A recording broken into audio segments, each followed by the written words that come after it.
اعوذ باللہ من الشیطان الرجیم۔ میں پناہ مانگتا ہوں اللہ کی شیطان مردود سے۔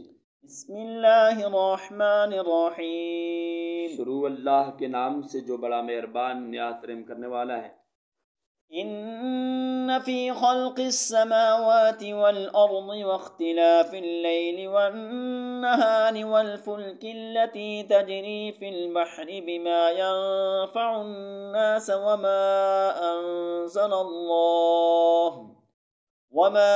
أنزل الله من السماء من ماء فأحيا به الأرض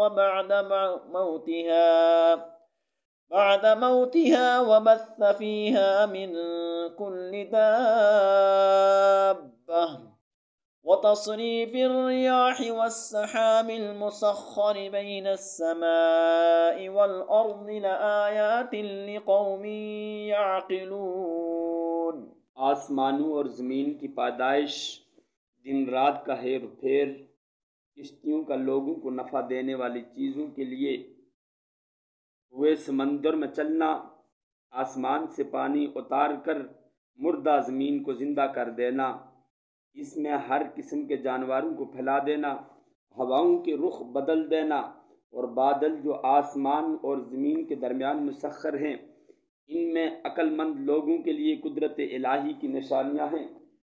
وَمِنَ النَّاسِ مَن يَتَّخِذُ مِن دُونِ اللَّهِ أَندَادًا يُحِبُّونَهُمْ كَحُبِّ اللَّهِ وَالَّذِينَ آمَنُوا أَشَدُّ حُبًّا لِلَّهِ وَلَوْ يَرَى الَّذِينَ ظَلَمُوا إِذْ يَرَوْنَ الْعَذَابَ أَنَّ الْقُوَّةَ لِلَّهِ جَمِيعًا وَأَنَّ اللَّهَ شَدِيدُ الْعَذَابِ۔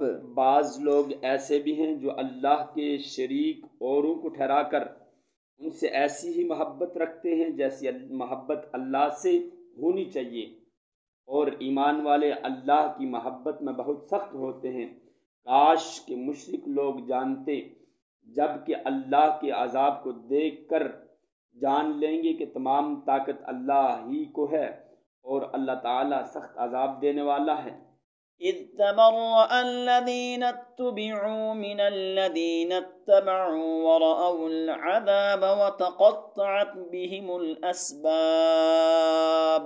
جس وقت پیشوا لوگ اپنے تابع داروں سے بیزار ہو جائیں گے اور عذاب کو اپنی آنکھوں سے دیکھ لیں گے، اور کل رشتے ناطے ٹوٹ جائیں گے۔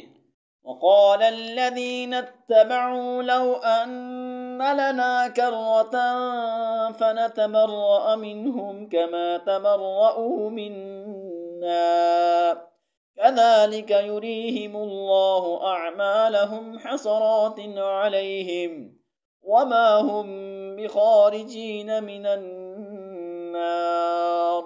اور تابعدار لوگ کہنے لگیں گے، کاش ہم دنیا کی طرف دوبارہ جائیں اور ہم بھی ان سے ایسے ہی بیزار ہو جائیں جیسے یہ ہم سے ہیں۔ اسی طرح اللہ تعالیٰ انہیں ان کے اعمال دکھائے گا، اور ان کو حسرت دلانے کو یہ ہرگز جہنم سے نہ نکلیں گے۔ یا ایھا